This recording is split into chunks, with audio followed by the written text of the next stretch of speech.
ஒருமுறை ராவணன் கைலாய மலையில் தங்கி தேவலோகத்தை தாக்குவதற்கு ஆயத்தமாக இருந்த சமயத்தில் ரம்பை அவன் கண்களில் பட்டாள்.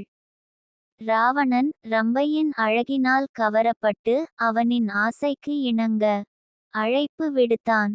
ராவணன் உறவு முறையில் தனக்கு இளைய மாமனார் என்று கூறி ரம்பை அவனின் ஆசைக்கு இணங்க மறுத்தாள்.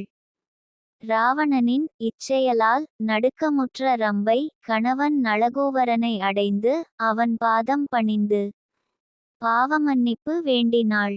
தன் தியான சக்தி மூலம் ராவணனின் பலாத்காரச் செயலை அறிந்து கொண்டான்.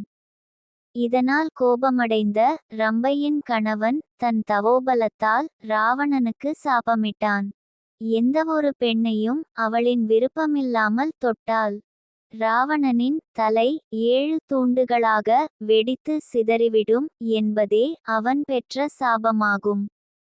இதனால்தான் ராவணன் சீதாதேவியை தொட முயலவில்லை.